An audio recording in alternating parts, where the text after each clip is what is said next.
en realidad pues el salario no alcanza para tomarse ni siquiera un cafecito al día. El salario no cubre los costos de transporte y ningún gasto adicional para movilizarse a trabajar. Quiere decir que hay una paradoja en Venezuela. Cuesta más al trabajador ir a su trabajo que el salario que percibe por ir a trabajar. Es una situación, realmente catastrófica. En un mes, esos 5.196.000 bolívares, y aún incluso agregándole uno que otro bono, todos esos bonos esporádicos que se dan cada vez que al gobierno se le antoja, pero que no están vinculados realmente al salario en su integralidad. Estamos ya peor que aquello que le llamábamos la bonificación del salario en la Cuarta República, contra lo cual luchamos y establecimos plataformas de lucha como la Coordinadora en Defensa del Salario. Para hacer el mercado de una semana, se gasta lo que sería la acumulación del salario de todo un año. En un año no llegamos a 100 millones de bolívares sumando todo el salario mensual, y indudablemente de que esto se traduce en un incremento de la pobreza, de la desnutrición, de la situación de calle, de problemas de salud de todo tipo. La calidad del venezolano fue hundida. Se convirtió el venezolano en mano de obra barata para ofrecérsela a las transnacionales y a los capitales extranjeros. Nos han convertido en una jaula de rehenes para vendernos como fuerza de trabajo con valor cero, para producir ganancias para el capital. Y eso lo han hecho en nombre del socialismo, manchando la imagen del socialismo y de la revolución bolivariana. Y no es producto de la guerra económica, independientemente de que existan elementos de eso. Es producto del desfalco, dedicar las divisas nacionales al pago de deuda ilegítima y corrupta. Es producto de que tenemos una burocracia que se dedica a capturar divisas y a despilfarrar la renta nacional en su propio provecho, e incumplen con el artículo 91 de la Constitución Nacional. Pero de una manera, me están oyendo, ¿verdad? Sí, te estamos escuchando. Sí. El artículo 91 de la Constitución de la República Bolivariana de Venezuela, que no les importa incumplirlo porque además están trabajando para cambiar esta Constitución porque les estorba la Constitución de Chávez, porque ya no les sirve para la asimilación de la burocracia corrupta al capital. ¿Qué es lo que está sucediendo? Acá no se decretan medidas neoliberales como lo puede hacer un Macri, pero las aplican en los hechos, en la práctica, por debajo de la mesa, en silencio. Eso es lo que tenemos aquí. Ese artículo 91 de la Constitución, que no quieren cumplir, dice que todo trabajador o trabajadora tiene derecho a un salario suficiente que le permita vivir con dignidad y cubrir para sí y su familia las necesidades básicas materiales, sociales e intelectuales. Materiales, sociales e intelectuales, o sea que no es solamente la alimentación. Se garantizará el pago de igual salario por igual trabajo y se fijará la participación que debe corresponder a los trabajadores y trabajadoras en el beneficio de la empresa. El salario es inembargable, se pagará periódica y oportunamente en moneda de curso legal, no que se le ocurra al gobierno que va a pagar en petros, por ejemplo. Moneda de curso legal, salvo la excepción de la obligación alimentaria de conformidad con la ley. Y dice, y esto es muy importante, en sus párrafos finales, el Estado garantizará a los trabajadores y trabajadoras del sector público y del sector privado un salario mínimo vital que será ajustado cada año, y esto es porque fue concebido en el 99, que no había una economía hiperinflacionaria, que será ajustado cada año tomando como una de sus referencias, de las referencias, el costo de la canasta básica. La ley establecerá la forma y el procedimiento. Y resulta que los únicos cálculos que se conocen aquí de la canasta básica, de su valor, no los proporciona el Estado. los proporcionan organizaciones que están vinculadas con el movimiento sindical, con los trabajadores, como el caso, por ejemplo, de Senda. Y para el caso de la canasta alimentaria, ni siquiera estamos hablando de la canasta básica, que incluye otros elementos más allá de la alimentación. Se está diciendo que la canasta alimentaria está en 220 millones de bolívares mensuales. Entonces, ¿a dónde nos han llevado y a dónde nos quieren llevar? Tenemos que exigir el cumplimiento inmediato de la Constitución, que el salario sea calculado tomando como referencia el valor de la canasta básica, que incluye esos elementos de necesidades básicas, materiales, sociales e intelectuales, para la dignificación de la vida de la clase trabajadora venezolana. Ahora van a decir, estamos en crisis, no tenemos recursos, bajó la producción petrolera, vamos a discutir por qué. Y vamos a discutir dónde están los recursos, dónde están las fuentes de ingreso y cómo se distribuyen los recursos del país para garantizar ese salario. Porque incluso nos han acostumbrado a la idea de que aquí no se puede aumentar mucho el salario porque entonces suben los precios, como si la culpa de los aumentos de precios la tuviera el salario del trabajador o de la trabajadora. Entonces, ¿por qué razón, pregunto yo, no se cumple con el artículo 91 de la Constitución Nacional que lo dice claramente? ¿Qué dicen de esto los entes, las instituciones públicas? ¿Qué dirá el Tribunal Supremo de Justicia? ¿Qué dicen los organismos del poder moral? Tenemos nosotros que salir como clase trabajadora a reclamar lo nuestro. Así como lo están haciendo en Argentina, ¿no? Lo están haciendo en Argentina contra un gobierno neoliberal que dice de frente lo que está haciendo. Dice, vamos con el Fondo Monetario Internacional, vamos a aplicar las medidas del fondo. Aquí no lo dicen, lo hacen y lo sentimos en la vida cotidiana. Y encima nos dicen que esto es en revolución y en socialismo. Mayor alienación imposible. La clase trabajadora y el pueblo tiene que recuperar su nivel de lucha, su capacidad de respuesta. Nos están arrebatando todas las conquistas de la revolución. Comparemos con las condiciones en las que vivíamos en tiempos del comandante Chávez. Bueno, Gonzalo, estaremos conversando próximamente en el otro corte con referente a esto de cómo se está perdiendo el proceso revolucionario. Y también que nos hable un poco estas situaciones a nivel internacional que están pasando. Bueno, lo que pasó el domingo pasado con las elecciones de Colombia, con, la situación de Venezuela. También ahora se aflora una situación en Guyana, que, vuelve otra vez, estos ataques que se vienen dando en el marco de la diplomacia. Y también, un poco de esto de Argentina, ya que nosotros tocamos el tema del internacionalismo. Vamos a un corte publicitario y volvemos con nuestro programa Pueblo en Lucha, con nuestro invitado, que lo tenemos todavía en llamada telefónica, Gonzalo Gómez, que es director del portal de noticias Aporrea y también coordinador nacional de Marea Socialista. Ya volvemos. Ya estamos de vuelta con nuestra segunda hora y en nuestro programa Pueblo en Lucha. Recuerda que puedes comunicarte con nosotros a través de los teléfonos 0286-961-2341 y 0286-715-4952. Nos puedes escuchar también por www.radiocaroni.es y .tl. Y nuestras redes sociales son @puebloenlucha, @Daniel el Caminante y @el_maestro_LH. Nuestro correo electrónico es puebloenluchahabla@gmail.com. Daniel.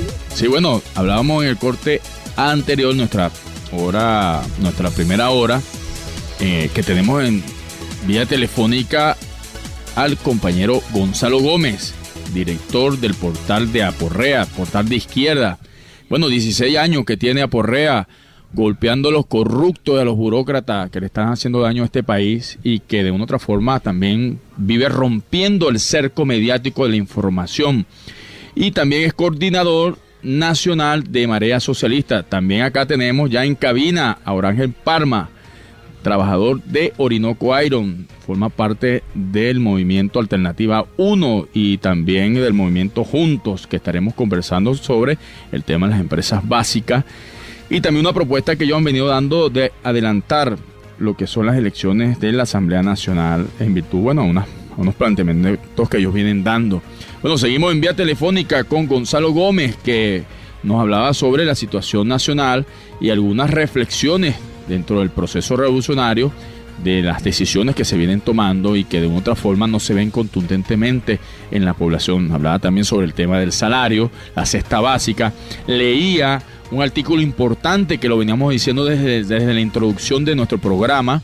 El artículo 91 es un artículo clave, reflexivo, que deben asumirlo los funcionarios de alto nivel para empezar a generar las primeras transformaciones económicas que debe partir del bolsillo, del trabajador, del bolsillo de nuestro pueblo, que es el que vive pagando la deuda, la crisis, es el que paga la crisis, el que está pagando la crisis venezolana es nuestro pueblo venezolano. Bueno, bienvenido nuevamente a nuestra segunda hora, Gonzalo. Bueno, nos decía con referente al tema de lo que es, cómo se ha venido degradando el proceso revolucionario, y que hacía una comparación interesante que ahorita la estábamos tras de cabina, estábamos debatiendo, que tú decías que en el caso del gobierno de Macri, un gobierno neoliberal, era un gobierno que en su campaña publicitaria, en su campaña presidencial electoral, hicieron, habló sobre, algunos acuerdos con el Fondo Monetario Internacional, con el Banco Mundial, y son las cosas que ellos están aplicando de una forma neoliberal al pueblo argentino, y ya el pueblo argentino, la clase trabajadora salió a la calle con contundencia, donde se vieron los resultados. Estamos haciendo un poco de seguimiento a estas acciones que están pasando, pero vemos acá en el caso de Venezuela una campaña que se hizo electoralmente con muchas promesas, con muchas situaciones de posibles cambios, y que no las vemos, y que eso ha venido prácticamente degradando el proceso revolucionario, que fue una conquista de nuestro pueblo y también de un gran líder como Hugo Rafael Chávez Frías, que asumió el compromiso, escuchó al pueblo en aquella oportunidad en el Caracazo, y que de una u otra forma vemos que este proceso va decantando en vista de estas malas decisiones que se vienen tomando. Imagínate, Chávez tendría que levantarse contra el gobierno de sus propios compañeros, porque las condiciones que tenemos ahora son incluso peores a las que uno recuerda de etapas de la Cuarta República. La degradación, como has dicho, de la revolución ha sido terrible en manos de esta burocracia, que se ha terminado adaptando a una forma de capitalismo, pero un capitalismo de una nueva burguesía, una nueva casta que está surgiendo, de los que alguna vez, algunos de ellos fueron dirigentes populares y se dedicaron a acumular capital, pero que no tienen detrás una historia, por ejemplo, de tradición productiva ni nada por el estilo. Es decir, van a entrarle a saco a todo lo que consiguen, a las empresas del Estado, todo es para agarrarlo y para llevárselo y para destruirlo en el camino. Ni siquiera ya sostienen la cháchara del control obrero, la participación de los trabajadores, porque eso fue una de las primeras cosas que destruyeron. No toleran que los trabajadores y el pueblo participen en el control de la producción, no toleran la Contraloría Social, quieren al pueblo afuera de todos los asuntos, y si lo involucran es de manera clientelar, cooptada, coercitiva, con un control social odioso. Es terrible lo que tenemos, es una deformación horrenda de lo que ha sido la revolución bolivariana, y nosotros tenemos que recuperar lo que logramos en esa revolución.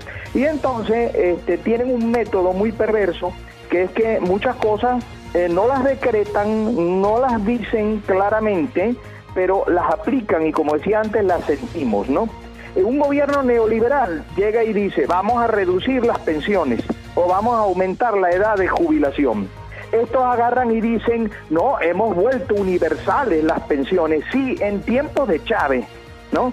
Y resulta que si vemos el valor que tiene hoy una pensión, no alcanza para absolutamente nada. Entonces, no me vengan a decir que no están aplicando un paquete de ajuste. No me vengan a decir que no se están agarrando todos los recursos para beneficio de los intereses y los privilegios de la burocracia. Es más, una buena parte de lo que estamos recibiendo la pagamos nosotros mismos con el IVA. un IVA que tenemos que pagar hasta por comer en una fuente de soda. Entonces, hay que responder, organizarse, recuperar los niveles de organización y de lucha.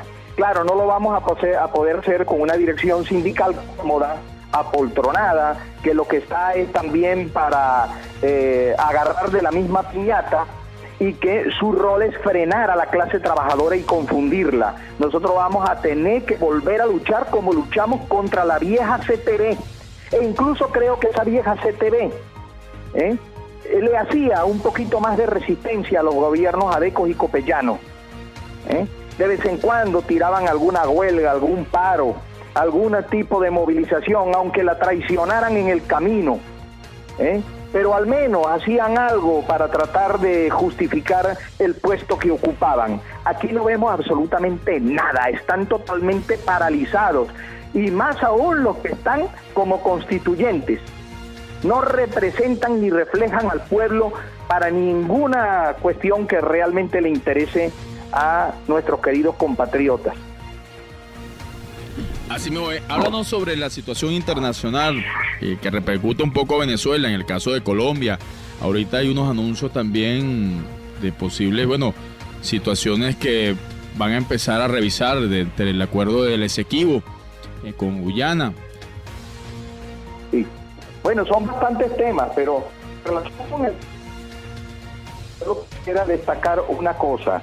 Independientemente de que haya ganado el candidato uribista y las razones por las cuales se produjo esa diferencia, que no es muy grande con respecto a la candidatura de Gustavo Petro, ya sabemos que también hay distorsiones en los sistemas electorales y una serie de condiciones que hacen muy difícil que en el terreno electoral uno se pueda enfrentar a los aparatos de Estado, al ventajismo, al uso de los recursos de la nación, a la represión, a muchos factores, y a los propios mecanismos electorales pensados para mantenerse las oligarquías en el poder. Pero el hecho de que esa candidatura de Gustavo Petro se haya levantado, haya movilizado a grandes sectores del pueblo colombiano, indica que hay allí una nueva oposición, que hay allí un nuevo sector que por lo menos levanta algunas banderas interesantes. Podríamos discutir sobre sus debilidades, pero hay un planteamiento donde, por ejemplo, destacan los elementos relacionados con las posiciones contra el extractivismo, contra la depredación de la naturaleza, el extractivismo minero. En el caso de Colombia, los estragos que produce la minería y la política de implantar grandes represas y embalses, destruyendo áreas y desplazando poblaciones, es muy importante, y eso ha generado resistencias populares y sociales significativas y loables desde hace años, ¿no? Entonces veamos esa otra parte, no veamos simplemente el resultado de quién ganó, veamos el resultado de qué es lo que se está levantando en Colombia, de qué nuevos factores y nuevas fuerzas emergen y que, prometen mayores posibilidades para el desarrollo de la lucha política en ese país. Y la historia de Colombia y Venezuela van atadas, desde la época de la lucha por la independencia y desde la época de la Gran Colombia con nuestro libertador Simón Bolívar. Así mismo es. Bueno, conversábamos con Gonzalo Gómez por vía telefónica, director del portal de Aporrea, portal de noticias de mucha importancia, portal de izquierda, donde más allá de dar las noticias de la coyuntura nacional, hay noticias que se dan de lo que pasa en la calle, lo que vive nuestro pueblo, y también que usted puede opinar. Usted puede hacer su artículo y puede enviarlo a www.aporrea.org y su opinión está puesta en el portal. Hablábamos con él con referente al tema de la coyuntura nacional, el tema de lo que es el salario, igualmente su apreciación de la situación de Colombia con Venezuela. Nos opinaba que era importante empezar a viabilizar en conjunto. Bueno, desde la independencia viene este casamiento de este país con Venezuela en las eras libertarias, y que de una u otra forma, bueno, ha sido traicionada desde aquel lado, ¿entiendes? Porque para nadie es un secreto que en aquel tiempo era Santander, y que, bueno, convenció a Páez para capitular para lo que es la destrucción de todo este proyecto bolivariano, que no murió en aquel momento, lo llevamos desde el corazón, y creemos que es algo que es importante, que debemos seguirlo alimentando y seguir trabajando con el pueblo colombiano.